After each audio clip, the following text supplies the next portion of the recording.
जय राधा माधव कुंज बिहारी, जय राधा माधव।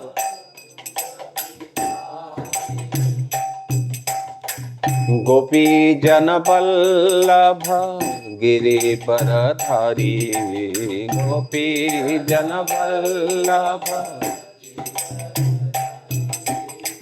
गोपी जन वल्लभ गिरिवरधारी, गोपी जन।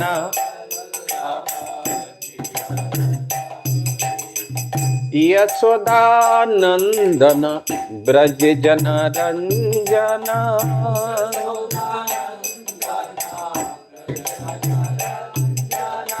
यशोदानंदन ब्रज जन रंजन।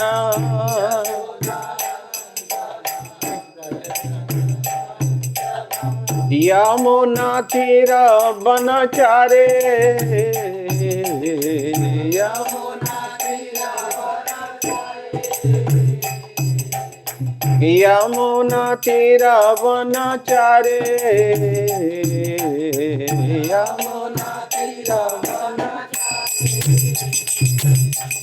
जय राधा माधव कुंज बिहारी,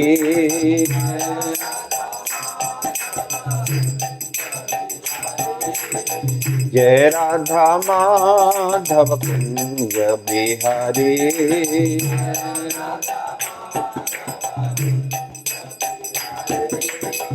गोपी जन वल्लभ गिरिवरधारी, गोपी जन,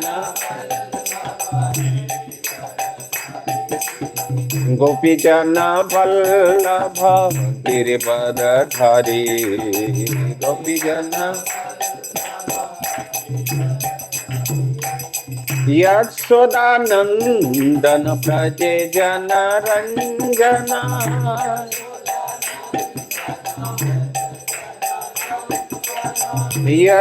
यशोदानंदन ब्रज जन रंजना।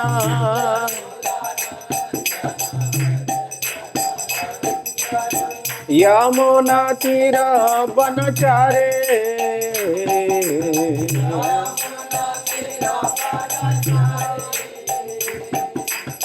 यमुना तीर वनचारे,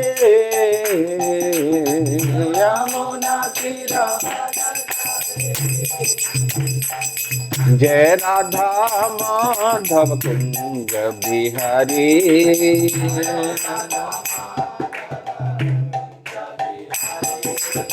जय राधा माधव कुंज बिहारी।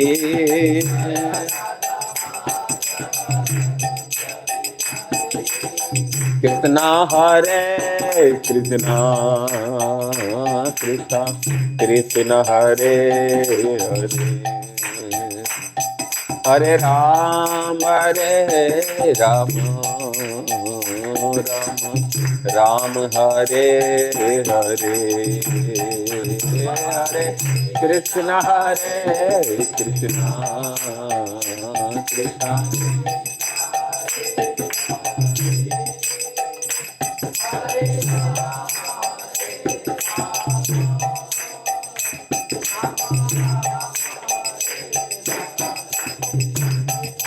हरे कृष्ण कृष्णा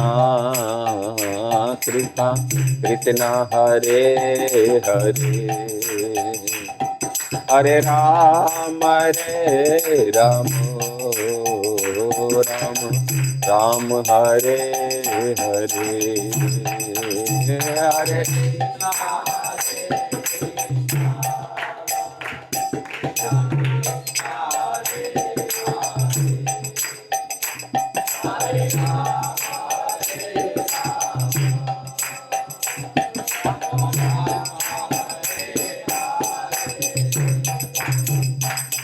कृष्ण हरे कृष्णा, कृष्णा कृष्ण हरे हरे, हरे राम राम,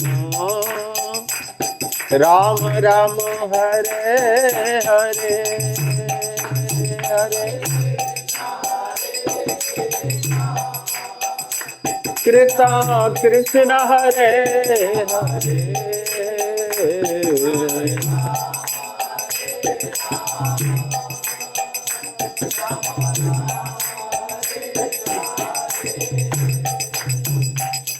कृष्ण हरे कृष्ण कृष्ण कृष्ण हरे हरे हरे राम राम राम हरे हरे हरे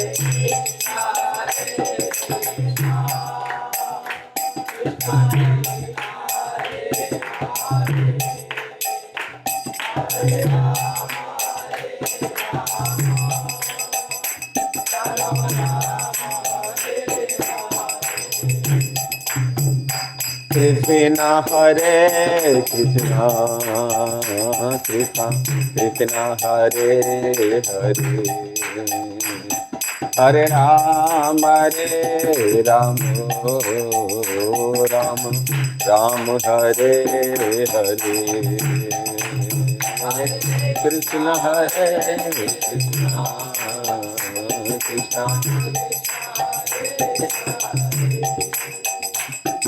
कृष्ण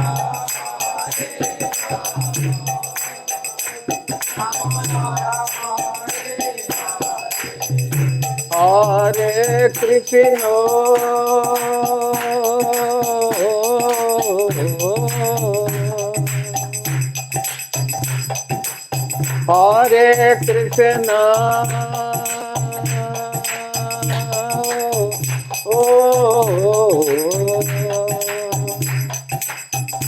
कृष्ण कृष्ण हरे हरे राम हरे राम राम हरे हरे हरे कृष्ण कृष्ण कृष्ण हरे हरे हरे राम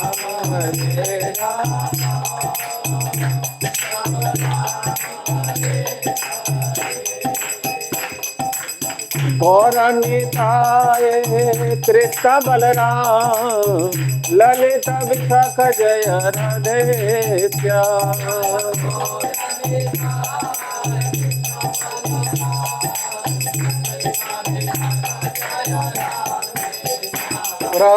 प्रभुपाद प्रभुपाद प्रभुपाद जय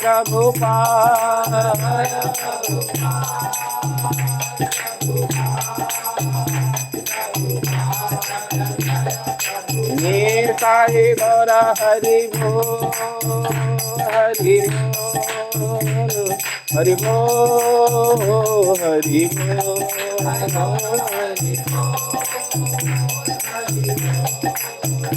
हरि बोल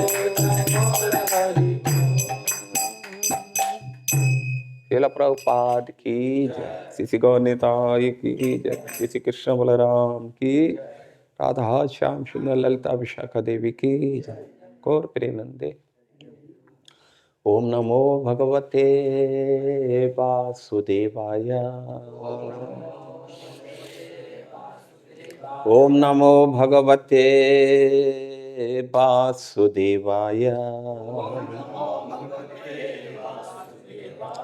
ओम नमो भगवते वासुदेवाय। नारायणं नमस्कृत्य नरं चैव नरोत्तमं देवीं सरस्वती व्यासं ततो जयमुदीरये। नमो विष्णुपदाय कृष्णप्रेष्ठाय भूतले श्रीमते भक्तिवेदांत स्वामी इति नामिने। नमस्ते सरस्वती देवे गौरवाणी प्रचारिणे निर्विशेष शून्यवादी पाश्चात्य देशतारिणे।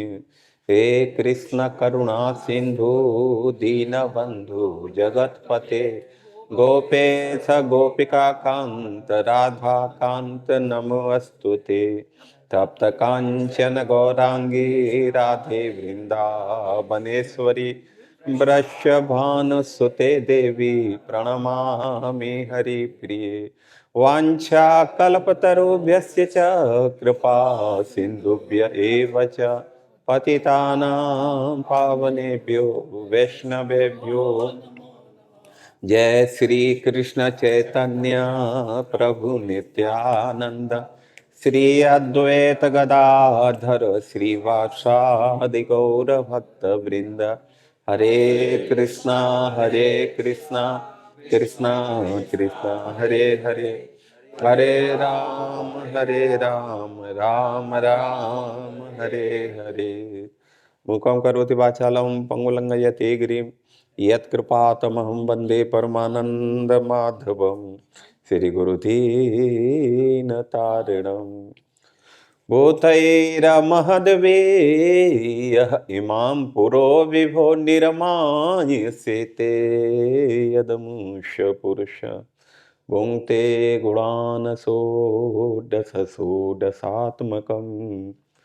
सोऽलङ्कर शिष्ट भगवान् बचांसि मे सोऽलङ्कर शिष्ट भगवान् बचांसि मे गुरवे गौरचन्द्राय राधिकाय तदालये कृष्णाय कृष्णभक्ताय तद्भक्ताय नमो नमः तद्भक्ताय नमो नमः। तो आप लोगों को मालूम है कहाँ से है ये मार्किंग किया? अच्छा, स्वामी हिप्पियों को आमंत्रित करते हैं। तो प्रभुपाद जी जब गए थे तो ऑलमोस्ट जितने भी थे सब हिप्पी ही थे,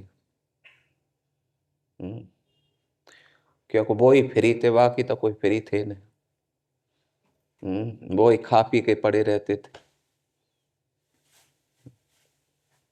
तो देखा जाए तो उनको हिप्पी इसलिए बनाया था भगवान ने क्योंकि उनको अलग करके रखे थे, क्योंकि भगवान जानते थे इनको भक्ति में लगाना है पहले, इसलिए पहले से काम धंधा उनका छुड़ा के रखे थे भगवान। तो कैसे प्रभुपाद जी जो है हिप्पियों को बदल रहे हैं, भक्त बना रहे हैं। बहुत बहुत संघर्ष सहा उन्होंने, बहुत संघर्ष किया, बहुत कुछ उन्होंने सहन किया। ये सब के बस की बात नहीं है। तो इसलिए आगे लिख रहे हैं, एक प्रातः मतलब एक प्रातः काल, एक दिन एक दंपत्ति व्याख्यान सुनने आया। महिला एक बच्चा लिए थी और पुरुष की पीठ पर एक थैला था। प्रश्नोत्तर काल में पुरुष ने पूछा, मेरे मन के बारे में आपका क्या कहना है? सोचो, एक कोई प्रश्न है ये कोई?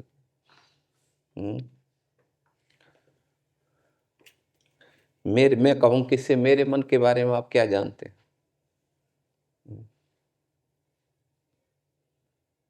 तो प्रभुपाद जी क्या बोलते हैं? प्रभुपाद ने उसे दार्शनिक उत्तर दिए, लेकिन वह व्यक्ति पूछता ही रहा, मेरे मन के बारे में आपका क्या कहना है? तो दार्शनिक जो प्रश्न थे उत्तर दिए प्रभुपाद जी प्रश्न का, लेकिन उसकी कुछ समझ में नहीं आया और बार बार एक ही रिपीट कर रहा था, मेरे मन के बारे में आप क्या जानते हैं, मेरे मन के बारे में आप क्या जानते हैं, कुछ बताएंगे आप मेरे मन के बारे में?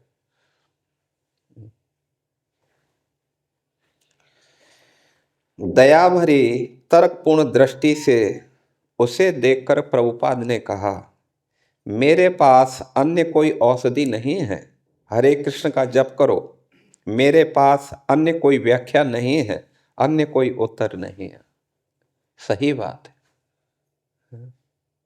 तेरे मन के बारे में हम क्या जाने, बस हरे कृष्ण महामंत्र का जप करो, अच्छा होगा तो और अच्छा बन जाएगा, बिगड़ा हुआ तो सुधर जाएगा। है कि नहीं? भाई हर चीज का समाधान है भगवान का नाम। कोई सुधरना चाहते थे इससे सुधर सा भी है, जो सुधरा हुआ है वो और अच्छा बन जाता है। लेकिन वह व्यक्ति अपने मन के बारे में बात करता ही रहा। अंत में एक भक्त महिला ने हस्तक्षेप करते हुए कहा, वे जो कुछ कह रहे हैं उसे करो, कोशिश करके देखो। और प्रभुपाद ने अपने मंजीरे उठा लिए और वे कीर्तन करने लगे। जब देखा को बार बार ही रट लगा रहा है, एक ही रट है, मेरे मन के बारे में क्या बात जानते हैं, मेरे मन के बारे में क्या जानते हैं। तो प्रभुपाद जी ने देखा, कभी कभी मैंने देखे हैं कि विदेशी लोग कभी कभी कुछ ज्यादा ही पागल हो जाते हैं। है कि नहीं? जब वो बिगड़ते हैं तो फिर उनको संभालना, इंडियनों को तो फिर भी संभाला जा सकता है, विदेशियों को संभालना इतना मुश्किल होता। तो इसलिए चूंकि प्रभुपाद जी तो संत थे, इसलिए वो ज़्यादा कुछ बोले नहीं। उन्होंने अपनी करताल उठाई, हरे कृष्णा कृष्णा कृष्णा हरे हरे राम राम राम हरे हरे। शुरू कर दिया उन्होंने। एक दिन शाम को एक लड़का व्याख्यान के बीच टूट पड़ा और चिल्लाया कि हैट स्ट्रीट में दंगा होने वाला है। उन्होंने कहा कि स्वामी जी को तुरंत वहां जाना चाहिए, भीड़ को संबोधित करना चाहिए। सोचो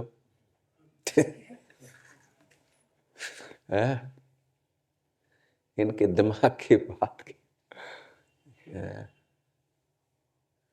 बताइए, वहां जहां लड़ाई झगड़ा हो रहा है वहां कोई व्याख्यान सुनेगा? जहां लड़ाई झगड़ा नहीं हो रहा है वहां लोग व्याख्यान नहीं सुन रहे हैं, और जहां ये फाइटिंग चले वहां व्याख्यान सुनेगा कोई? और एक को शांत करना चाहिए, भीड़ को संबोधित करना चाहिए और हर एक को शांत करना चाहिए। मुकुंद ने स्पष्ट करते हुए बताया कि स्वामी जी के लिए वहां जाना आवश्यक नहीं है, अन्य लोग सहायता कर सकते हैं। लड़का प्रभुपाद को घूरने लगा, मानो उन्हें अंतिम चेतावनी दे रहा हो। यदि स्वामी जी वहां तुरंत नहीं पहुंचते तो दंगा हो जाएगा और इसका दोष स्वामी जी पर होगा। तो ऐसे देख रहा था कि मानो वो स्वामी जी को कह रहा हो कि ये सब तुम्हारे कारण हो रहा है, यदि कुछ होगा तो उसका दोष तुम्हारे ऊपर आएगा। जबकि प्रभुपाद जी का दूर दूर तक कुछ लेन देन नहीं है उससे। भाई झगड़ा है, झगड़े को शांत करने वाले और लोग बहुत भरे पड़े हैं, लेकिन यही है कलयुग में साधुओं की कोई ज्यादा वैल्यू नहीं। कब पैर पूजेंगे, कब सर पूजने लग जाएंगे समझ लेना, ये बुरा हाल है। देखते हैं कभी कभी अच्छे अच्छे भक्तों की खूब, संतों की खूब लोग वाह वाह करते हैं, और थोड़ा भी वो हो गया तो फिर देखो उनके इतना नीचे गिर पड़ते हैं कि कुछ भी बोल देते हैं। फिर इससे क्या लग रहा है? इससे ये लग रहा है सब कुछ आर्टिफिशियल है, लोगों के भाव नहीं है कलयुग में, न संतों के प्रति न भगवान के प्रति। यहाँ देख रहे हैं लोग, लाखों लोग दर्शन आ रहे हैं, लेकिन कितने दर्शन कर रहे हैं? बस एक सेल्फी, दो चार इधर ली, दो चार सेल्फी इधर ली, है बस धक्का मारते हुए निकल गए, चले गए। है कर देख नहीं रहे क्या लोग भगवान के सामने है आगे खड़े होकर सेल्फी लेने लग जाए, जबकि लिखा है 10-10 जगह लिखा है selfie no photo no this, but वो कर रहे हैं।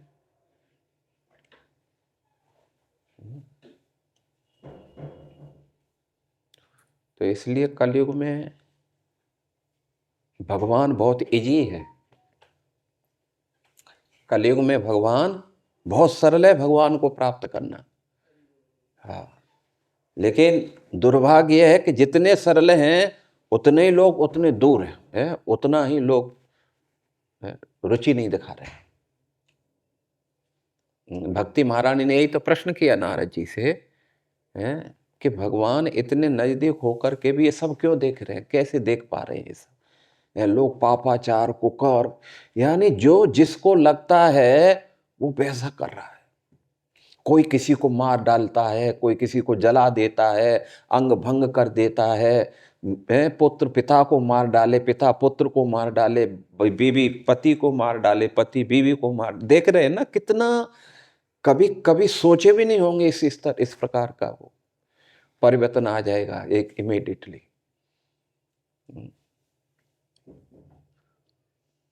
तो इसलिए कलयुग में देखा जाए तो भगवान बहुत सरल हैं, बहुत नजदीक हैं, लेकिन ये थोड़े भी हम उनकी तरफ मुड़ते हैं तो भगवान खींच लेते हैं हमें, समझे ना। लेकिन दुर्भाग्य ये है हमारा, लोग कथा नहीं सुन रहे हैं, सत्संग में नहीं बैठ रहे हैं, बस आए धक्का मारते हुए इधर चले गए, धक्का मारते हुए जो है मंदिर में घुस गए और धक्का मारते हुए बाहर निकल गए।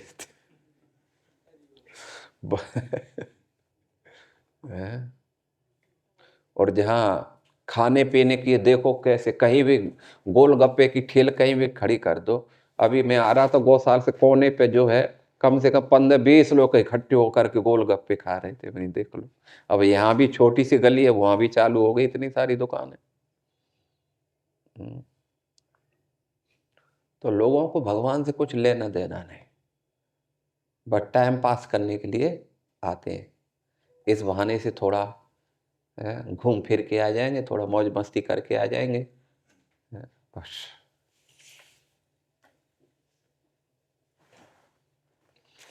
तो आगे बोल रहे हैं,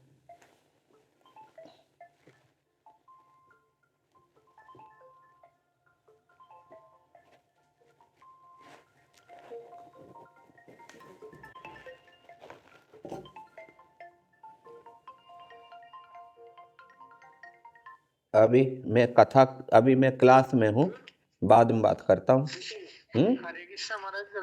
हाँ, मैं बाद में बात करता हूँ, कथा हूँ मैं, अभी क्लास है मेरी।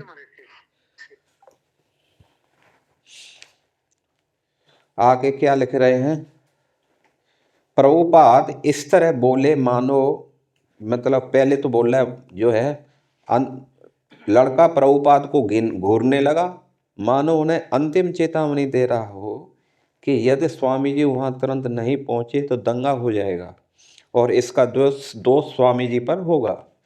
प्रभुपाद इस तरह बोले मानो वे लड़का जो चाहता था उसे करने की तैयारी कर रहे हो। हाँ, मैं तैयार हूं, किंतु वहां कोई नहीं गया और दंगा नहीं हुआ। प्रभुपाद जी ने कहा मैं जाता हूं। मानो क्योंकि प्रभुपाद जी बोल मैं नहीं जाऊंगा तो हो सकता है और बिगड़ जाता। है कि नहीं। इसलिए प्रभुपाद जी ने कहा ठीक है मैं जाता हूँ, और ऐसे मतलब दिखाते रहे कि जैसे हाँ वो जाने वाले हैं, लेकिन नहीं गए और बाद में देखा कि वहां भी कुछ हुआ भी नहीं। कीर्तन के दौरान एक नर्तक आमतौर से आत्मरति और अहम मान्यता प्रदर्शित करता और इतना उत्तेजित बन गया जाता कि स्वामी जी को उसे रोक देना पड़ता। कीर्तन के समय एक व्यक्ति जो नर्तन कर रहा है, तो वो कुछ नर्तन तो कर रहा है, नृत्य तो कर रहा है, लेकिन कुछ मतलब दिखावा की तरफ से कुछ आर्टिफिशियल बनावटी तौर पर वो दिखाना चाहता हो को देखो मैं कैसा नृत्य कर रहा हूं। तो कभी कभी प्रभुपाद जी क्या करते थे, उसको रोकना पड़ता।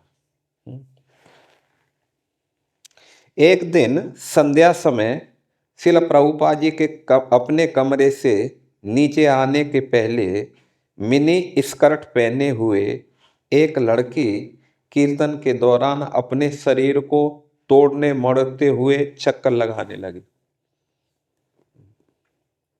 अब देखें, वैसे भी जो है हम देखते हैं कभी कभी जो विदेशों में कीर्तन होता है, लोग पागलों की तरह एक्टिंग करते हैं, वो करते हैं। तो ठीक ऐसे ही ये लड़की भी जो है शरीर को तोड़ने मरोड़ते हुए चक्कर लगाने लगी। जब एक भक्त ऊपर गया और प्रभुपाद को बताया तो उन्होंने जवाब दिया, ठीक है, उसे अपनी ऊर्जा का इस्तेमाल कृष्ण के लिए करने दो। प्रभुपाद जी ने भी ठीक कहा भाई, क्योंकि अब बोलना तो ठीक नहीं, लेकिन उन्होंने कहा भैया ठीक है, वो नृत्य कर रही है, तोड़ जैसे भी कर रही है, लेकिन अच्छा है, कम से कम भगवान के लिए कर रही है, तो अच्छा है, अपनी एनर्जी का उपयोग करने दो उसे भगवान के लिए। जैसे भी हो, पैर पटके, पूरा टेढ़े मेढ़े जैसे भी है वो जंप करे, लेकिन भगवान के लिए कर रहे हैं, कोई प्रॉब्लम। मैं अभी आ रहा हूं, तब स्वयं देखूंगा। जब प्रभुपाद आए और उन्होंने दूसरा कीर्तन शुरू किया तो वह लड़की जो बहुत दुबली पतली थी फिर उसी तरह करने लगी। प्रभुपाद ने अपने नेत्र खोले और उसे देखा। वे क्रोधित हो उठे और अपनी अप्रसन्नता प्रकट करते हुए अपने कुछ शिष्यों की ओर देखा। लड़की को अलग ले जाकर एक महिला ने उसे बाहर कर दिया। कुछ देर के बाद लड़की वापस आई, तब वह ढीला पाजामा पहने थी और अधिक गंभीर शैली में नृत्य करने लगी। मतलब इसका मतलब वो समझ गई। वो समझदार थी, समझ गई मेरे क्यों इस प्रकार व्यवहार किया है।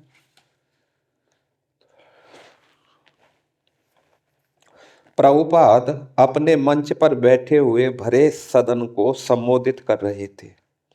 तभी एक मोटी लड़की जो खिड़की के निकट वाली सीट पर बैठी थी उठ खड़ी हुई और चिल्लाकर बोली, क्या आप वहां बैठे ही रहेंगे?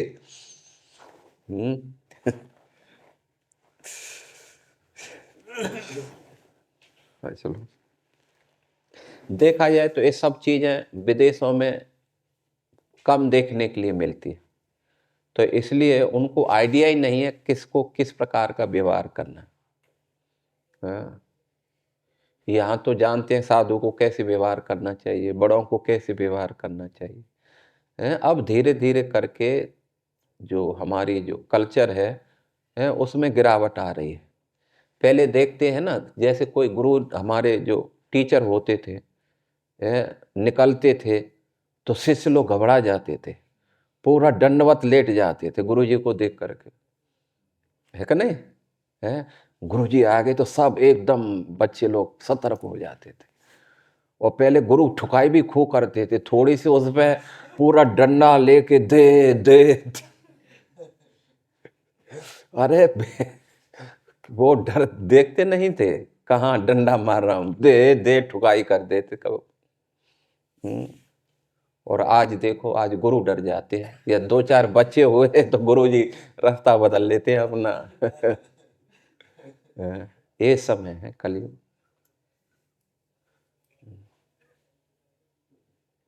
पहले प्रेम था, गुरु में शिष्यों के प्रति प्रेम था।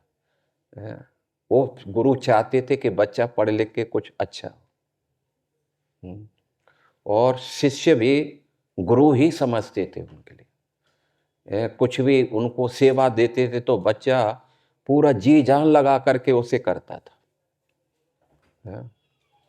हमने देखा है कि हम जब गाँवों में, तो कभी कभी कुछ लाने के लिए बोलते थे तो हम पूरा जी जान लगा के कहीं से भी ढूंढ ढाड़ के लाते ही थे, नहीं तो गुरुजी नाराज होंगे, पिटाई करेंगे, तो पूरा डर जाते थे। तो पहला जो भाव था वो अच्छा है, एक प्रेम था। आज स्कूलों में वो जानते हैं, शिष्य भी, गुरु भी जानते हैं, कुछ बोलेंगे तो जो है और उल्टा ही हमें दोष दिया जाएगा। इसलिए आजकल कोई गुरु किसी शिष्य को अपने को कुछ बोल नहीं सकता है। जबकि शिष्य बोल देगा गुरु जी को उल्टा पुल्टा, लेकिन गुरु जी नहीं बोल सकते।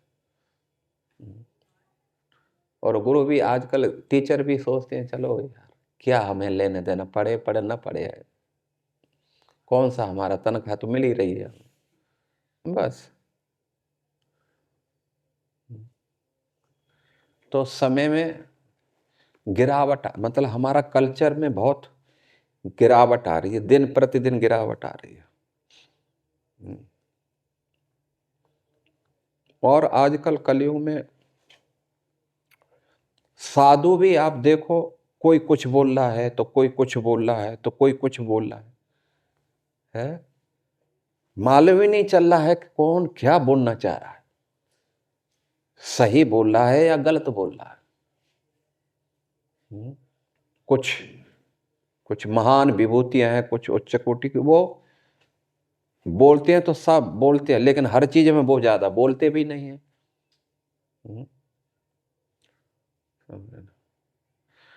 तो इसलिए अब सोचो कि प्रभुपाद जी ने कैसे कितना संघर्ष नहीं किया होगा इन बिगड़े बिगड़ाए लोगों को, जिनका हर चीज बिगड़ा था, केवल कल्चर ही नहीं बिगड़ा था, खान पान इनका बिगड़ा, रहन सहन इनका बिगड़ा, व्यवहार इनका बिगड़ा, हर चीज बिगड़ी हुई थी।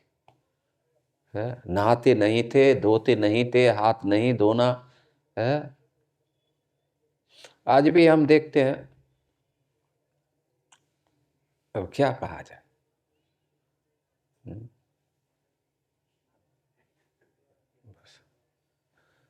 तो वैसे देखा जाए तो इसलिए हम सब चीज ठीक है हमारा, लेकिन शुद्धता अभी भी थोड़ा सा, शुद्धता से हम दूर हैं, बहुत दूर है। बहुत से भक्तों को देखते हैं वो हाथ ठीक से धोते ही नहीं है।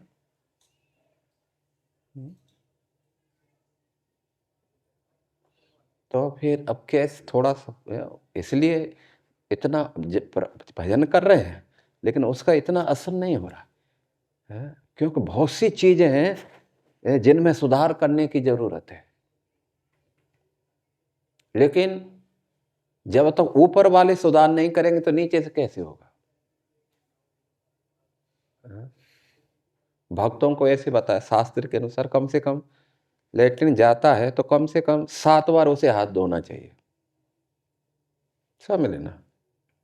लेकिन 7 बार क्या है, तो एक बार ही बस थोड़ा सा चल भैया।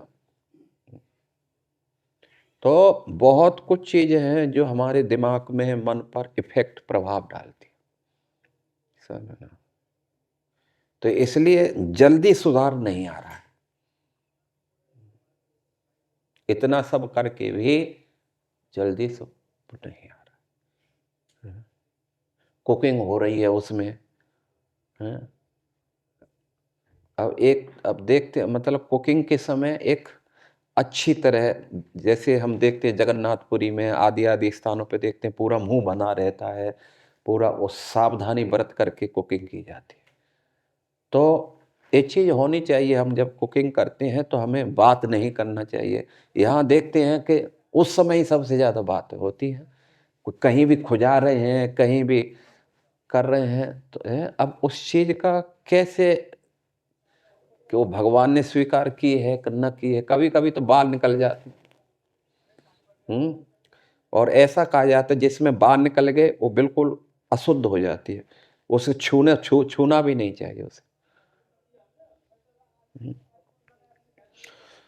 तो बहुत चीज का हमें ध्यान रखना चाहिए, इसलिए सेल्फ, अपना जितना आप अपने हाथ से, अपनी सफाई से जो कुछ करें वो ज्यादा बेटर रहता है।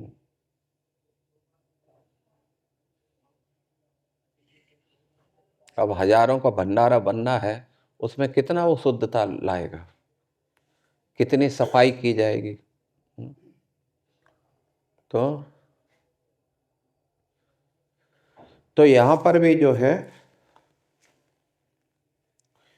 प्रभुपाद जी वो, और फिर जो है वो लड़की वापस आई और अब अधिक गंभीर शैली में नृत्य करने लगी। इसका मतलब वो संस्कार तो थे उसमें, समझ गई वो बात को तुरंत। बहुत से तो और नाराज होते हैं। आजकल कोई, हम भारतीयों को भी देख रहे हैं, कभी कभी डिबेट हो रही है, सिद्धांत शास्त्र की बात करो तो वो लोग उल्टे होते हैं, उल्टे बरस पड़ते हैं।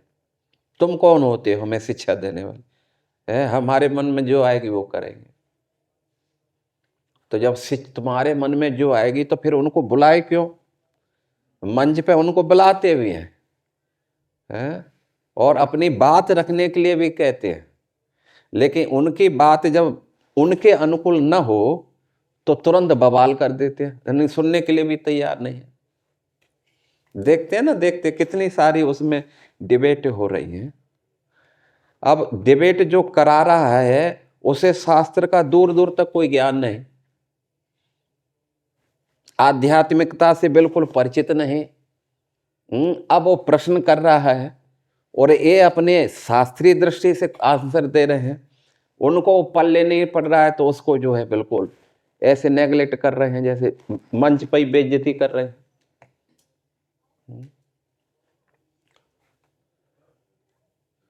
तो इसलिए कलयुग में बुरी चीज का खूब बोलबाला रहेगा,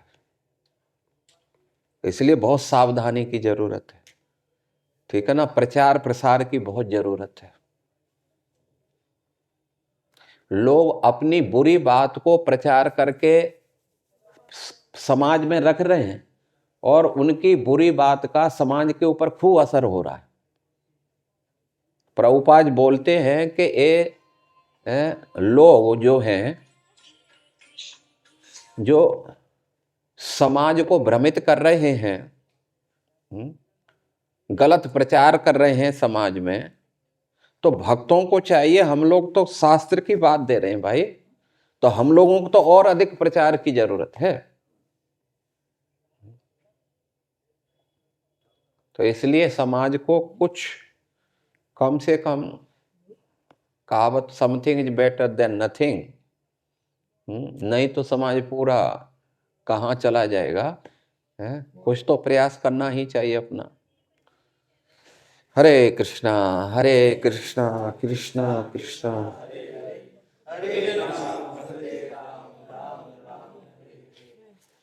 तो प्रभुपाद अपने मंच पर बैठे हुए भरे सदन को संबोधन कर रहे थे। तभी एक मोटी लड़की जो खिड़की के निकट वाली सीट पर बैठी थी उठ खड़ी हुई और चिल्लाकर बोली, क्या आप वहां बैठे ही रहेंगे? फिर चिल्लाई, अब आप क्या करने जा रहे हैं? बताएं, क्या आप कुछ कहने जा रहे हैं? आप क्या करना चाहते हैं? आप कौन हैं? उसका रवैया इतना आकस्मिकतापूर्ण और आवाज इतनी हिंसात्मक थी कि मंदिर में किसी ने उसको उत्तर नहीं दिया। प्रभुपाद बिना किसी आवेश के शांत बैठे रहे। वे दुखी लग रहे थे। वास्तव में कोई भी दुखी लगेगा? है?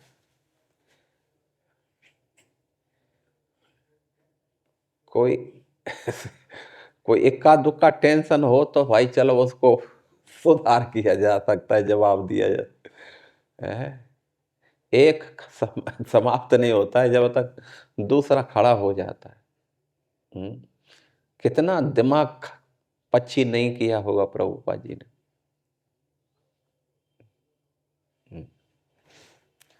अब बताइए कि वो अरे भाई जो करने जा रहे हैं तुम देखो, और बैठे हुए हैं शांति से, तो तुम बैठो सो देखो क्या करने जा रहे हैं, और भी तो इंतजार कर रहे हैं ना,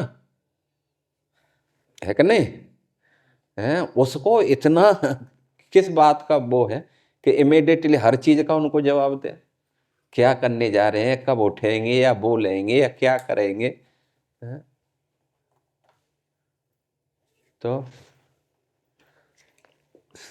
आगे क्या है? प्रभुपाद बिना किसी आवेश के शांत बैठे रहे। वे दुखी लग रहे थे। जो भक्त उनके बिल्कुल पास बैठे थे, केवल उन्होंने उन्हें मंद आवाज में मानो स्वयं से कहते हुए सुना, यह घोरतम अंधकार है। अब कभी कभी देखा जाए तो शिष्यों को भी ध्यान रखना चाहिए। जब कोई ऐसा उग्र हो रहा है तो तुरंत उनको समझाना चाहिए कि बैठो, इंतजार करो, इतना उग्र नहीं होना है। कभी कभी हम देखते हैं कि मंगल आरती में भी, उसमें भी बहुत सारी चीजें हैं। जैसे सभी भक्त बैठते हैं जब तुलसी आरती के समय, तो बहुत सब बैठे हैं, बहुत से आकर के पूरा सामने ही खड़े हैं। जब को देख रहे हैं कि आगे बैठे हैं, पीछे बैठे हैं एक नहीं, फिर भी वो है, उनको कोई मतलब ऐसे नहीं लग रहा है कि हम किसी को कोई अपराध कर रहे हैं। यानी उन लोग कहाँ किस बुद्धि में हैं, कहाँ बुद्धि उनकी काम कर रही है, कुछ भी मालूम नहीं चलता। पहले छोटी छोटी बातों को ध्यान रखते थे, बड़े सतर्क रहते थे। मंदिर में भी जाते थे बिल्कुल किसी से कुछ टच न हो जाए, किसी को कुछ वो न हो जाए। आजकल तो प्रणाम कर रहे हैं, लांग करके चले जाएंगे, देखेंगे तक नहीं आपको कुछ हुआ हमने है प्रणाम है। हाँ, वही तो देख रहे हैं कि है, और प्रणाम कर रहे हैं, ऊपर ही जो है लहंगा और वो पहन के खड़े हैं, उनके सर पूरा ढक रहा है अब क्या कहेंगे इसको, है? रत्ती भर भी मतलब कभी कभी देख, इतना दूषित मेंटलिटी हो रही है समाज में, है बहुत ज्यादा। तो बहुत जरूरत है समाज में प्रचार प्रसार की, इसलिए बुक्स का प्रचार करना, बुक ज्यादा वितरण करना चाहिए। क्योंकि धीरे धीरे समाज में आएगा, मतलब उसका प्रभाव पड़ेगा। एक अन्य रात जब प्रभुपाद व्याख्यान दे रहे थे, एक लड़का मंच पर पहुंचा और उनकी बगल में बैठ गया। बराबर मंच पे बैठ गया। लड़का श्रोताओं की ओर मुंह करके हस्तक्षेप पूर्वक बोला, मैं अभी कुछ कहना चाहता हूं।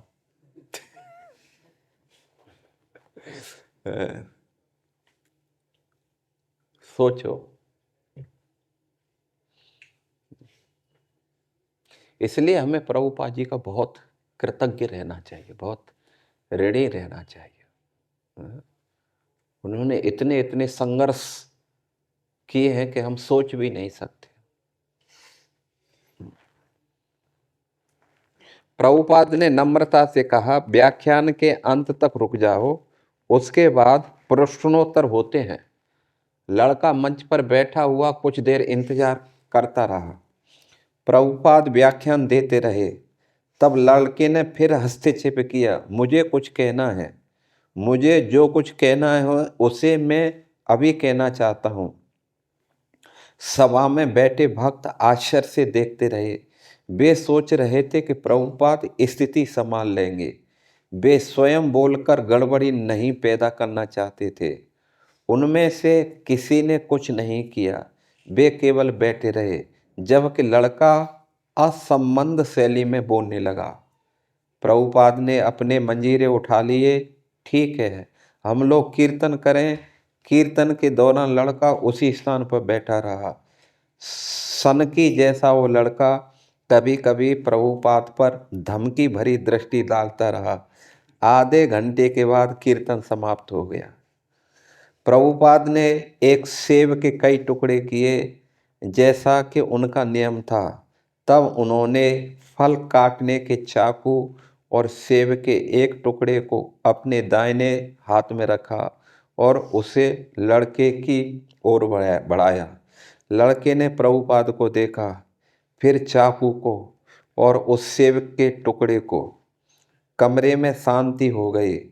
प्रभुपाद बिना हिले डुले लड़के पर मंद मुस्कुराते हुए बैठे थे। लंबे तनावपूर्ण क्षणों के बाद लड़के ने हाथ बढ़ाया। सभा में शांति की सांस ली।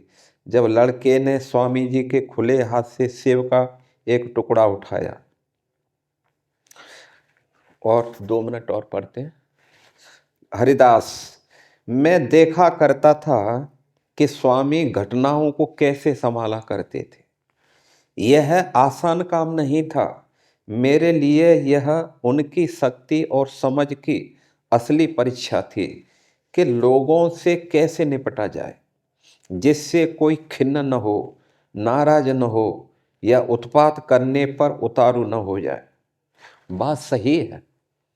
क्योंकि काम बिगाड़ना तो फट से नहीं हो जाएगा। समझ, थोड़ा सा भी लापरवाही से काम बिगड़ जाएगा, लेकिन उससे जो है नुकसान बहुत होता है।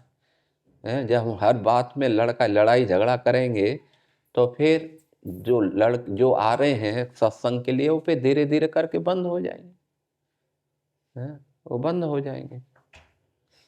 तो इसलिए जो है स्थिति बिगड़ी ही स्थिति को संभाल लेना है, देखा जाए तो ये कोई साधारण काम नहीं है। ये प्रभुपाद जी जैसे ही संतों के लिए संभव है। बाकी तो कोई दूसरा होगा, एक बार सुनेगा, 2 बार सुनेगा, तड़ाक चाट मार देगा। बाकी यार है।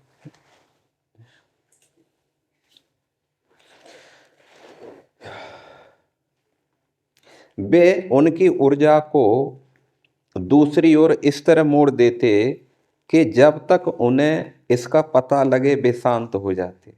जैसे एक बच्चे की पीठ थपथपाने से उसका रोना बंद हो जाता है। स्वामी जी का अपना ढंग था। वे अपने शब्दों से, अपनी आवाज़ से, धैर्य से काम लेकर लोगों को कुछ समय तक जैसा वे चाहते थे करने देते थे। इमीडिएटली एक्शन नहीं लेते थे प्रभुपाद जी, धीरे धीरे एक्शन लेते थे। और एक्शन भी पॉजिटिव है, उसको कुछ गलत लगे भी नहीं और काम भी बन जाए। इस प्रकार जो है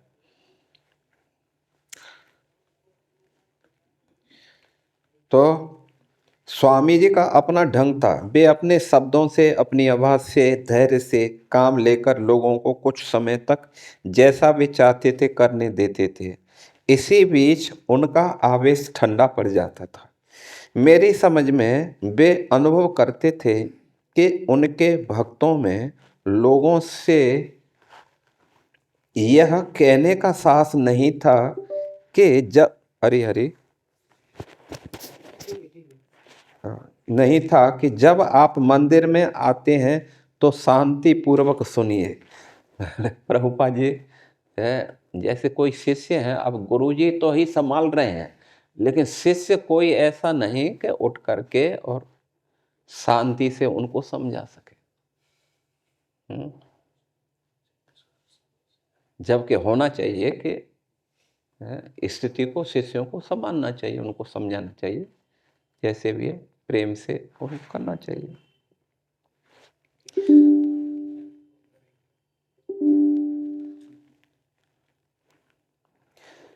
मेरी समझ में वे अनुभव करते थे कि उनके भक्तों में लोगों से यह कहने का साहस नहीं था कि जब आप मंदिर में आते हैं तो शांतिपूर्वक सुनिए।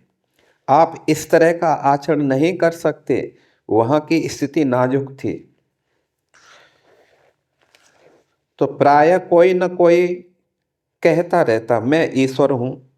नशीले पदार्थ के सेवन से वे अंतर्दृष्टि प्राप्त करने का दावा करते या माया की सृष्टि में विचरते। सोच रहे हैं, मतलब नशे में है और नशे में फिर वो बात करते है, मैं ईश्वर हूँ या मैं सृष्टि करता हूँ, मैं अभी आकाश में विचरण कर रहा हूँ।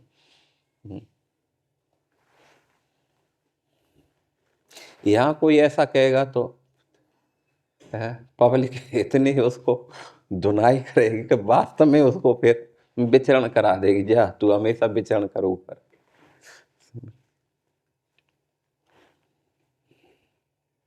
वे लोग प्रसिद्धि प्राप्त करने की कोशिश करते। वे चाहते थे कि लोग उन्हें सुने। स्वामी जी के विरुद्ध ऐसी ही लोगों के मन में क्रोध होता। कभी कभी थोड़ी देर के लिए वे प्रेरणा पूर्वक और काव्यमय भाषा में बात करते, लेकिन बहुत देर तक वे ऐसा न कर पाते और फिर अनाप शनाप बकने लगते। थोड़ा बहुत नम्रता शैली में बोलते और फिर अपने उसमें आ जाते। स्वामी जी का काम केवल लोगों को शांत करना नहीं था। वे केवल उन्हें लाड़ प्यार ही करना नहीं चाहते थे। वे कहते, तुम्हारा तात्पर्य क्या है? यह तुम ईश्वर हो तो तुम्हें सर्वज्ञ होना चाहिए। तुम्हें अपने में ईश्वर के लक्षण दिखाने होंगे। क्या तुम सर्वज्ञ हो, सर्वशक्तिशाली हो? इसके बाद वे उन सभी विशेषताओं को बताते जो अवतार या ईश्वर कहलाने के लिए किसी में होनी चाहिए। तो भगवान हैं तो भगवान तो जो है सर्वज्ञ होते हैं, सर्वशक्तिशाली होते हैं। भगवान तो कुछ भी कर सकते हैं। तो फिर भगवान की वो डेफिनेशन है उनको बताते हैं, या तुम ऐसे हैं तो दिखाओ, कुछ कर्तव्य दिखाओ। इस तरह तर्क द्वारा वे ईश्वर होने का दावा करने वाले व्यक्ति को गलत सिद्ध कर देते। इसके पास श्रेष्ठ ज्ञान था और तर्क द्वारा वे लोगों को उनके पास श्रेष्ठ ज्ञान था और तर्क द्वारा वे लोगों को समझा देते थे। यह तुम ईश्वर हो तो क्या तुम यह कह सकते हो, क्या तुम में यह शक्ति है? इस प्रकार प्रभुपाद जी जो है अनेक अनेक प्रकार से जो अपने को अनाप शनाप दिखाते थे, तो प्रभुपाद जी फिर उनको शांत करते थे। तो इस प्रकार जो है हम यही समाप्त करेंगे। 1-2 मिनट हैं, तो कोई प्रश्न है किसी का? पूछो। हरे कृष्णा। महाराज, कोई भक्त भजन कर रहे हैं लेकिन सूची मुची का नियम उतना पालन नहीं करते, या हो सकता है उनको पता ही नहीं है। ठीक है। तो वैसा केस में व्यक्ति अगर भजन करते जाए तो उससे मतलब पूरी तरह से पूर्णता हमको प्राप्त हो जाएगी, मतलब वो धीरे धीरे। यदि जैसे मान लीजिए वो भजन कर रहा है, वास्तव में वो भजन कर रहा है, ठीक है ना, भजन में जैसे उत्पात नहीं मचा रहा है, किसी दूसरे को डिस्टर्ब करना या वो करना, ठीक है ना, तब तो फिर संभव है कि वो आगे चल करके, क्योंकि भक्ति का प्रभाव है यस्यास्ति भक्तिर भगवती किंचन सर्वै गुण तत्र समासते सुरा। सर्वै गुण तत्र समासते, धीरे धीरे उसमें सब समझ आने लग जाती है। लेकिन कभी कभी हम भक्ति का ढोंग कर रहे हों, तो कभी कभी हम भक्ति का, तो ये यहाँ से तो कभी कभी हम भक्ति है नहीं फिर भी हम दिखावा कर रहे हैं, और फिर दूसरे लोगों को भी हम अपना पावर दिखाना चाहते हैं, तो फिर उसके लिए ये संभव नहीं, सफलता समझ लेना, उसके लिए संभव नहीं। ठीक है, जहाँ सरलता है वहाँ सब कुछ संभव है, लेकिन जहाँ सरलता नहीं है, आर्टिफिशियलिटी ज़्यादा है, वहाँ उनको फिर सुनने की ज़रूरत है, किसी के सरेंडर करने की ज़रूरत है। ये लोग सरेंडर हुए तब फिर उनमें सुधार आया, प्रभुपाद जी ने उनमें सुधार दिया, समझे ना। तो ये सारी चीज़ तो अभी हम लोग साधक स्तर पे हैं, तो अभी तो पता नहीं भक्ति तीव्रता कितना कर पाएंगे, आगे कहाँ तक जाएंगे। तो ऐसा आवश्यकता है कि अलग से नियमों को जाने, सीखे, बुक्स पढ़े, लेक्चर सुने, पालन करे, प्रयास करे। नहीं, अलग से क्या मतलब, यहाँ से हट कर के अलग से मतलब जैसे अलग से बुक्स आते हैं, मैथमेटिक्स के बुक्स आते हैं, या फिर दूसरा संप्रदाय का नहीं, जब आप फिर और उसमें चले जाओगे, क्योंकि हर किसी के में थोड़ा बहुत कुछ न कुछ डिफरेंस रहता है, ठीक है ना। तो उसमें यदि आपने यहाँ कुछ सुना और दूसरी जगह कुछ सुना, तो आपके मन में एक शंका पैदा हो जाएगी, तो धीरे द्वंद्व हो जाएगा, तो धीरे जो श्रद्धा यहाँ थी आपकी, वो श्रद्धा यहाँ से भी गई, वहाँ से भी चली जाएगी, आप फिर जो है न यहाँ के रहे न वहाँ के रहे।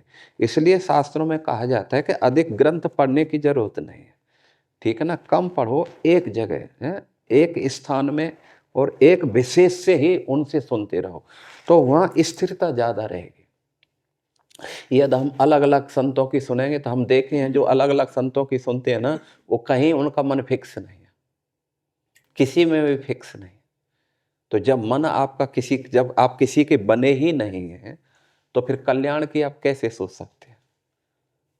समझे ना, कल्याण केवल अपनी शक्ति से नहीं होता है, इसमें आशीर्वाद की भी जरूरत है, अपना प्रयास है, फिर संतों का आशीर्वाद भी जरूरत है, फिर भगवान का आशीर्वाद होता है, डायरेक्ट नहीं होगा, ठीक है ना।